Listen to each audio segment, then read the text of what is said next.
Success विकास classes में आपका स्वागत है। तो हम आशा करते हैं आप लोग ठीक होंगे, स्वस्थ होंगे, मस्त होंगे और अपने तैयारी में अच्छे तरीके से लगे होंगे। तो देखिए, जैसे आप लोग को एक्सरसाइज 4.4 कंप्लीट करा दिए, तो जो द्विघात समीकरण था वो क्या हो गया, समाप्त हो गया। द्विघात समीकरण जो क्या हो गया, समाप्त हो गया। द्विघात समीकरण 4.1, 4.2, 4.3, 4.4 आप लोग को सारा चीज़ कराया हुआ है, आप लोग एक बार जाकर देख लीजिएगा। अब है जो नया चैप्टर है वो क्या है, एपी। क्या है, एपी, जिसको कहते हैं हिंदी में इसको एपी का पूरा नाम क्या है, अर्थमेटिक प्रोग्रेशन। क्या है, अर्थमेटिक प्रोग्रेशन। और इसको हिंदी में क्या कहते हैं, समानांतर श्रेणी। क्या कहते हैं, समानांतर श्रेणी। तो देखिए, समानांतर श्रेणी जो होता है, एपी जो होता है वो किसको कहते हैं।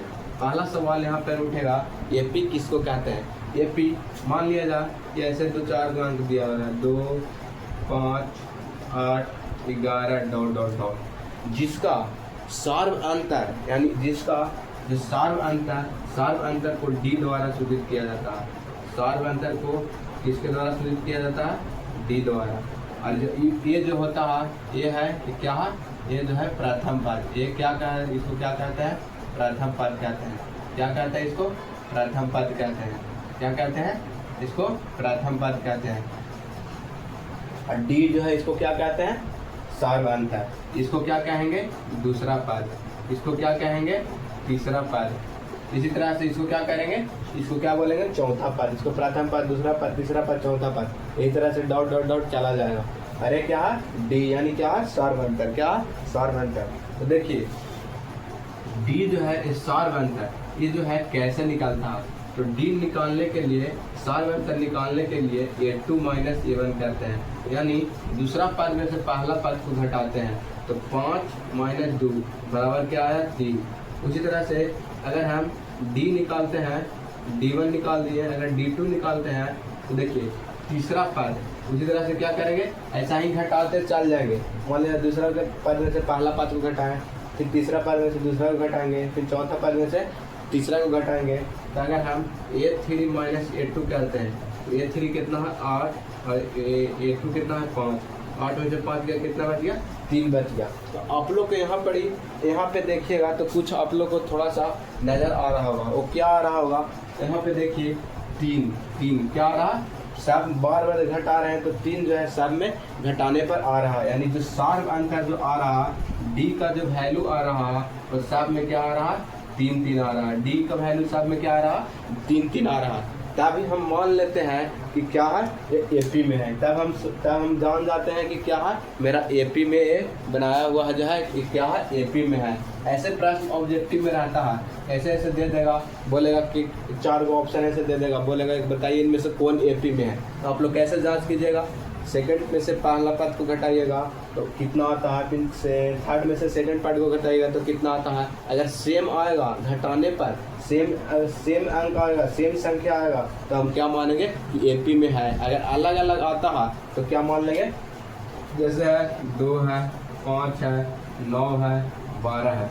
जैसे इसको में से इसको घटाएं तो कितना आ रहा है, 3 आ रहा है। इसको में से इसको घटाएं तो कितना आ रहा है, 4 आ रहा है। इसको में से इसको घटाएं तो कितना आ रहा है, 3 आ रहा है। तो देखिए तीनों सेम आया है, नहीं। सार्व अंतर जो मेरा डी निकाला है, क्या निकाले है, डी।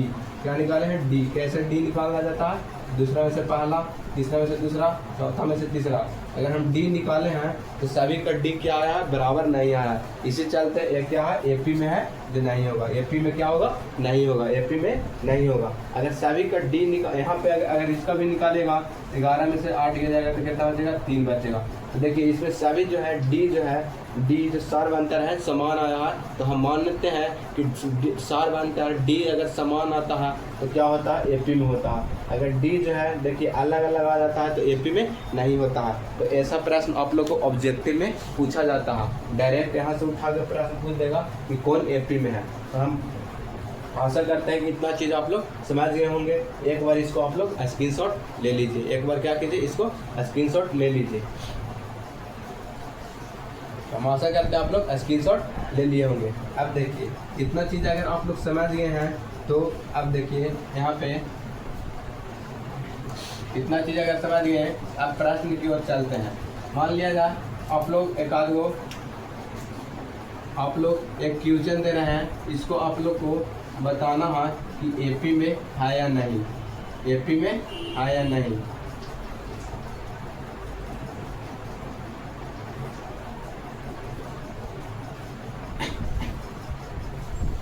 इसको आप लोग को कमेंट में बताना है कि जो प्रश्न है वो एपी में है या नहीं। तो आप लोग इसका आंसर आप लोग कमेंट में जरूर बताइएगा कि ये एपी में है या नहीं। अब देखिए, अब इतना अगर आप लोग जान गए हैं, क्योंकि जो कॉन्सेप्ट बताएं उससे आप लोग को पता चल जाएगा, डी निकालेगा तो आपको खुद बाई खुद पता चल जाएगा कि एपी में है या नहीं।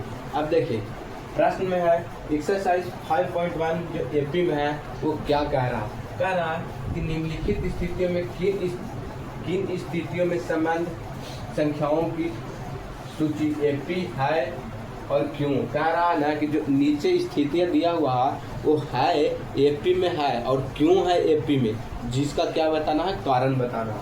तो देखिए प्रत्येक किलोमीटर के बाद का टैक्सी का किराया, जबकि प्रथम किलोमीटर के लिए किराया 15 रुपया है और प्रत्येक अतिरिक्त किलोमीटर के लिए किराया 8 रुपया है।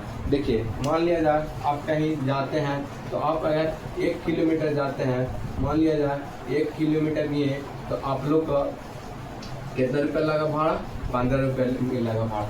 ये जो आप लोग एक मान लिया जाए यहाँ से यहाँ तक हम 1 किलोमीटर किए, यहाँ से यहाँ तक कितना किए 1 किलोमीटर तक, कितना रुपया भाड़ा लगा, 15 रुपया भाड़ा लगा, 15 रुपया भाड़ा। अगर हम यहाँ के बाद और कितना भी किलोमीटर जाएंगे तो 8 रुपया जुड़ते जाएगा। क्या जाएगा, कह रहा कि प्रत्येक अतिरिक्त किलोमीटर के लिए किराया 8 रुपया क्या है, और प्रत्येक अतिरिक्त किलोमीटर यानी अतिरिक्त किलोमीटर जैसे ही और आगे किलोमीटर और आगे जाइएगा तो आपका भाड़ा जो है क्या होगा, बढ़ते जाएगा। जैसे यहाँ से 1 किलोमीटर, यहाँ से 1 किलोमीटर और गए यानी कितना चल गए 2 किलोमीटर।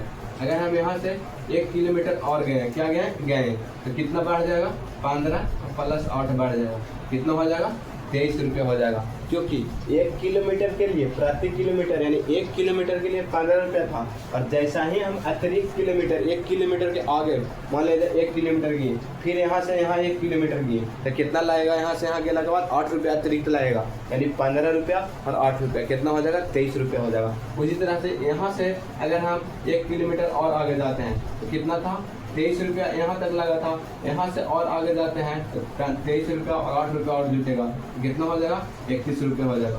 यानी 3 किलोमीटर चलने में कितना रुपया लग जाएगा, टोटल 31 रुपया लग गया। कितना लग गया, 31 रुपया लग गया। उसी तरह से इस प्रश्न को बनाना है। तो देखिए प्रश्न जो है कैसे बनेगा, लिखेंगे माना कि माना कि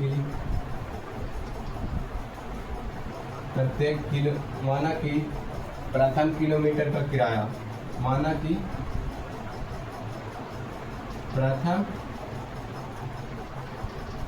किलोमीटर का किराया, माना कि पहला किलोमीटर है, प्रथम किलोमीटर का किराया कितना रुपया लग रहा, 15 रुपया लग रहा। कितना लग रहा, 15 रुपया लग रहा। और अतिरिक्त किराया कितना, अतिरिक्त किलोमीटर का किराया, अतिरिक्त किलोमीटर का किराया कितना लग रहा, 8 रुपया लग रहा। कितना लग रहा, 8 रुपया लग रहा। अतिरिक्त किलोमीटर का किराया कितना लग रहा, 8 रुपया लग रहा। यहाँ पे लिखेंगे कि दूसरे किलोमीटर का किराया, दूसरा किलोमीटर का किराया। यहाँ पे प्रथम किलोमीटर A1 मान लेते हैं, दूसरा किलोमीटर का A2 मान लेते हैं। तो दूसरा किलोमीटर का किराया क्या होता है, A प्लस डी, यानी जो A है, जो पहला पद है उसमें से D क्या करते हैं, जोड़ देते हैं। D क्या करते हैं, जोड़ देते हैं, यानी 15 प्लस 8 कितना हो जाएगा, 23 रुपया हो जाएगा। उसी तरह से अगर हम देखें तो तीसरे किलोमीटर का किराया, तीसरा किलोमीटर का किराया कितना हो जाएगा, A3 कितना हो जाएगा, 23, यानी A2 प्लस क्या हो जाएगा, D, A2 प्लस क्या हो जाएगा, D, A2 कितना आया 23 और D कितना है 8, कितना हो जाएगा 31 हो जाएगा। कितना हो जाएगा, 31 हो जाएगा। अब हम देखेंगे तो यहाँ इसको AP में लिखेंगे तो कितना आया A1 बताए थे आप लोग को A1 A2 A3 A4 ऐसे करके क्या किया जाता है डिनोट किया जाता है। तो A1 कितना आया, A1 जो आया है कितना, A1 कितना है 15 रुपया, A2 कितना आया 23 रुपया आया और A3 कितना आया 31 रुपया आया। इसी तरह से आगे क्या होगा बढ़ते जाएगा, इसी तरह से क्या होगा आगे बढ़ते जाएगा, इसी तरह से आगे क्या होगा बढ़ते जाएगा। अगर हम यहाँ पे D निकालते हैं तो D निकालेंगे तो A1 A2 A3 तो क्या करेंगे A2 में से क्या करते हैं A1 को घटाते हैं, A2 कितना है 23 और माइनस A1 कितना है 15, इसको अगर घटाएंगे तो कितना आएगा 8। अगर उसी तरह से अगर हम फिर से D निकालते हैं तो कितना है A3 कितना है A3 माइनस क्या करेंगे A2 करेंगे, A3 कितना है 31 और A2 कितना है 23, अगर हम घटाते हैं तो कितना आता है 8। यानी जो है यहाँ पे लिखेंगे कि कह रहा है कि AP है और क्यों है, तो AP है और क्यों है क्योंकि D1 जो बराबर है क्या है, दोनों D जो है क्या बराबर हो गया, D जो है क्या हो गया बराबर हो गया, D क्या है बराबर है। यानी D हम आप लोग को इसके पहले ही बताएं कि D यदि समान आ जाता है, D अगर बराबर आ जाता है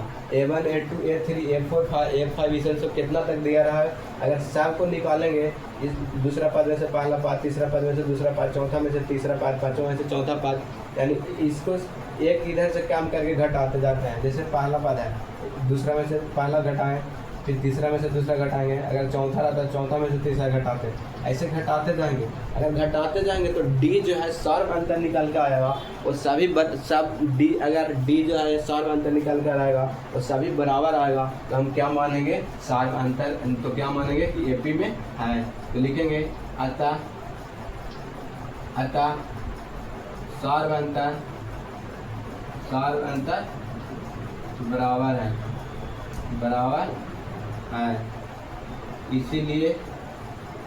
इसीलिए या क्या AP में है, इसीलिए या क्या AP में है।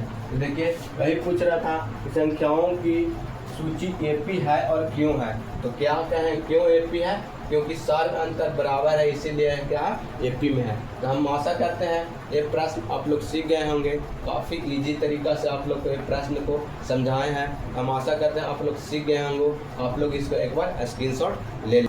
ये जो सेकंड नंबर प्रश्न है ये आप लोग बनाने का ट्राई किए होंगे, अगर कर रहे होंगे तो ये प्रश्न नहीं बन रहा होगा आप लोग से, क्योंकि जैसे फर्स्ट नंबर बनाए आप उसी तरह से इस प्रश्न को भी बनाने के लिए सोच रहे होंगे। देखिए कह रहा है कि किसी बेलन में उपस्थित यानी सिलेंडर है, मान लीजिए कोई सिलेंडर है, उसमें उपस्थित हवा की मात्रा जबकि वायु निकालने वाला पंप प्रत्येक बार बेलन की शेष हवा का 1/4 भाग बाहर निकाल देता है। मान लिया जाए कोई सिलेंडर गैस है, क्या है सिलेंडर गैस है, सिलेंडर गैस इसी तरह से रहता है, क्या है एक सिलेंडर गैस है, क्या है सिलेंडर गैस है। मान लिया जाए कि यहाँ पे जो क्षेत्र रहता है, मान लिया जाए गैस भरा हुआ, ठीक है, इसमें यहाँ पे जो रहता है उसको एक बार दबाते हैं तो जो पूरा टोटल है उसमें से 1/4 भाग जो है वो गैस बाहर निकल जाता है। जिस इसमें पूरा है उसका 1/4 भाग जो क्या है बाहर निकल जाता है। मान लिया जाए पूरा है 12, इसका 1/4 भाग क्या निकल जाता बाहर निकल जाता है, 1/4 भाग क्या निकल जाता बाहर निकल जाता। लिखेंगे देखिए कैसे बनेगा हल। माना कि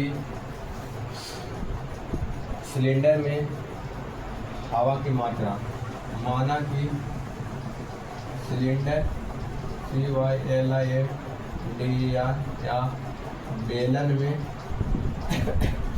सिलेंडर या बेलन में हवा की मात्रा मान लिया जाए कि टोटल कितना मान ले रहे हैं 1 मान रहे हैं, हवा की मात्रा टोटल कितना मान रहे हैं 1 मान रहे हैं, कितना मान ले रहे हैं 1 मान ले रहे हैं।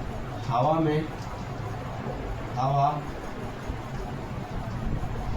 हवा का 1/4 भाग बाहर निकालने पर, क्या बाहर निकालने पर, कितना निकालने पर 1/4 भाग बाहर निकालने पर, यानी जो सिलेंडर है उसमें 1/4 भाग बाहर निकालने पर 1/4 माइनस कितना है टोटल 1 माइनस 1 इंटू 1/4। अगर हम पूरा का 1/4 भाग निकालेंगे तो कितना बचेगा, इसको लिखेंगे 1 माइनस 1/4। अगर हम इसको एलसीएम लेंगे तो 4 माइनस 1 कितना आ जाएगा 3/4 बचेगा। कितना बचेगा 3/4 बचेगा। अब लिखेंगे चूंकि दूसरे बेलन ये क्या हो गया, ये जो निकल के आया A1 निकल कर आया, क्या निकल कर आया A1 निकल कर आया। अरे दूसरे यदि हवा का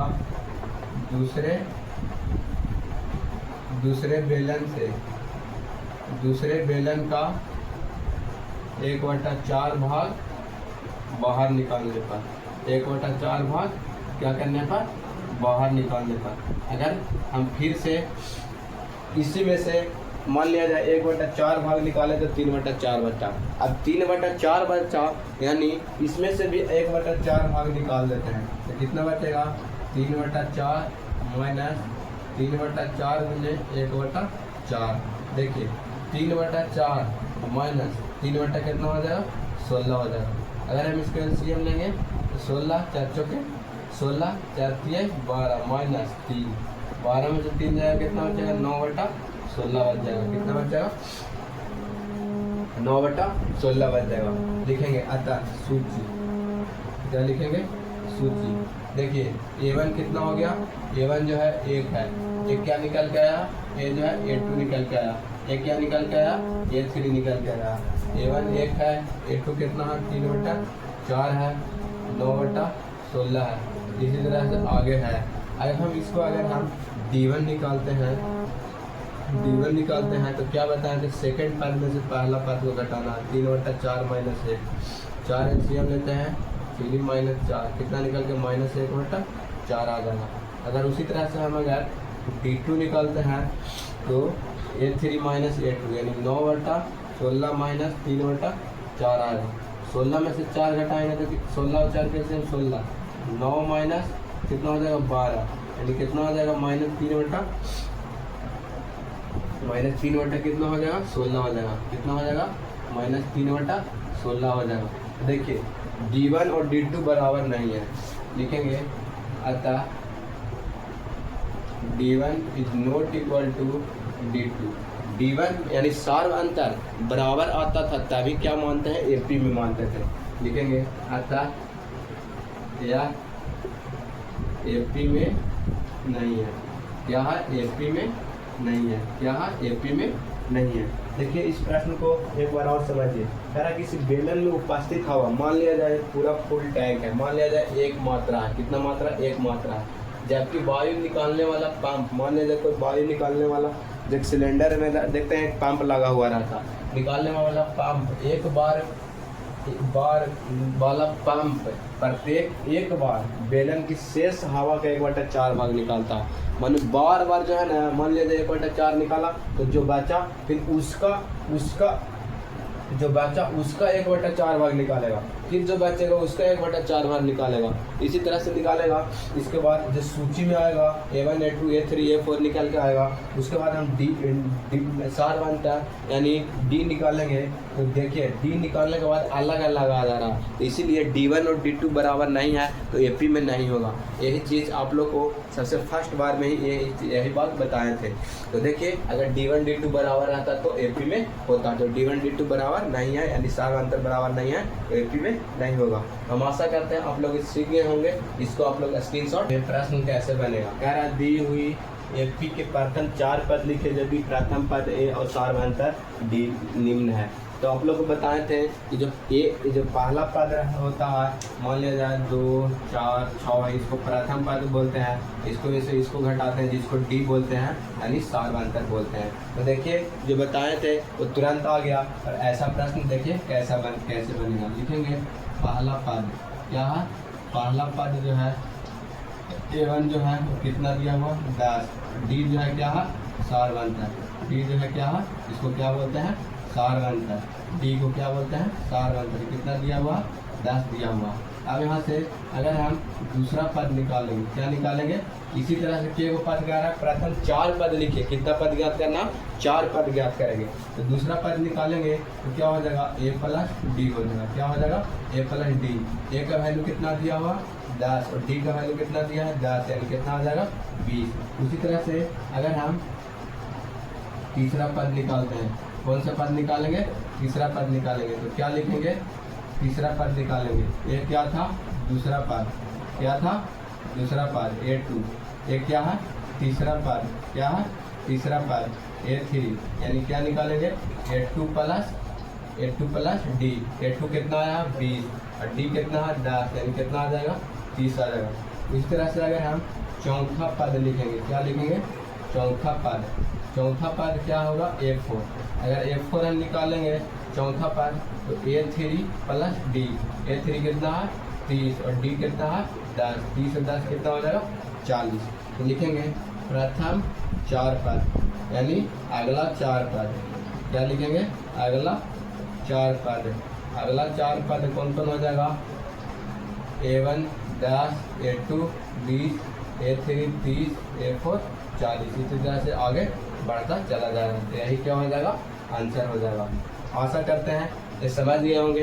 काफ़ी इजी है, कुछ नहीं किया, प्रथम पद और डी दिया हुआ है। दूसरा पद निकालने के लिए क्या करते हैं, a1 प्लस डी किए हैं। उसी तरह से तीसरा पद निकालेंगे a2 प्लस डी, चौथा पद निकालेंगे a3 प्लस डी, यानी जो तीसरा पद निकालेंगे तो a2 प्लस डी, जो a2 है, और तीसरा पद निकालेंगे तो a2 जोड़ेंगे, एक काम करके एक कम पद वाला से d जोड़ दिया जाता है तो क्या निकल जाता है। मान लीजिए चौथा पद क्या रहा, एक कम पद यानी 3 a3 प्लस डी जोड़ देंगे। अगर पांचवा पद क्या था तो क्या करते हैं a4, यानी एक कम पद यानी a4 प्लस डी कर देते हैं। उसी तरह से अगर आप लोग एक प्रश्न सीख गए हैं तो इस प्रश्न को भी बना सकते हैं। क्या है, पहला पद जो है, क्या है, पहला पद जो 2 है, इसको में सार्व अंतर, क्या है, सार्व अंतर जो है वो कितना है, सार्व अंतर तो क्या करते हैं d, कितना है 0 है। अब यहाँ से अगर हम दूसरा पद निकालते हैं, कौन सा पद निकालते हैं, दूसरा पद निकालते हैं। दूसरा पद को क्या करते हैं a2 क्या होगा, a1 प्लस डी। a1 का वैल्यू कितना है 2 और d 0 जोड़ते हैं तो कितना आ जाएगा 2। उसी तरह से अगर हम तीसरा पद निकालते हैं, क्या निकालते हैं, तीसरा पद यानी a3, तो क्या लिखेंगे a2 प्लस डी। a2 कितना है 2 और d का वैल्यू निकलेगा, d का वैल्यू कितना है 0, तो कितना हो जाएगा 2 प्लस 0, कितना हो जाएगा 2 प्लस 0 कितना हो जाएगा 2। उसी तरह से अगर हम चौथा पद निकालें, क्या निकालेंगे, चौथा पद a4 अगर निकालते हैं तो क्या हो जाएगा a3 प्लस डी। a3 कितना है 2 और d का वैल्यू कितना है 0, यानी कितना हो जाएगा 2 हो जाएगा। लिखेंगे अगला 4 पद, अगला 4 पद क्या हो जाएगा 2 2 2 2। देखिए इसको में से इसको भी घटा रहे हैं तो 0, इसको में से इसको भी घटा रहे हैं तो इसको में से इसको भी घटा रहे हैं तो क्या आ रहा है 0, यानी सब का सार्व अंतर क्या आ रहा है, सेम आ रहा है। सब का सार्व अंतर क्या आ रहा है, सेम आ रहा है। और जिसका सार्व अंतर सेम रहता है वही क्या होता है, एपी में आता है, यानी 2 2 2 2 2 2 2। 4 को अगला 4 पद कितना है 2 2 2 2 2। यही क्या हो गया, आंसर हो गया, और आगे आता जाएगा इसी तरह से। हम आशा करते हैं आप लोग इतना प्रश्न सीख गए होंगे जितना आप लोग को बताएं। तो आप लोग इतना ही आज रहने देते हैं, इसमें और प्रश्न है, आप लोग पहले घर पर बनाइएगा और इसको ट्राई कीजिएगा। आप लोग को देखिए अब बनाने में मज़ा आएगा, क्योंकि इतना आप सीख गए हैं। अब आप लोग एक बार इसको स्क्रीनशॉट ले लीजिए, और हम आशा करते हैं आप लोग स्क्रीनशॉट ले लिए होंगे। मिलते हैं फिर से अगले वीडियो में। अगर आप लोग चैनल पर नए हैं तो चैनल को सब्सक्राइब जरूर कर दीजिएगा और बेल आइकन दबा दीजिएगा, और लास्ट में कमेंट में ज़रूर बताइएगा कि वीडियो कैसा लगा। तो आपसे गुजारिश है कि आप लोग वीडियो को शेयर जरूर कीजिएगा और लाइक और सब्सक्राइब जरूर कर दीजिएगा, और जो भी क्लास 10th में पढ़ रहे हैं उन तक वीडियो जरूर शेयर कर दीजिएगा। मिलते हैं अगले वीडियो में। Love you, take care, bye bye, धन्यवाद।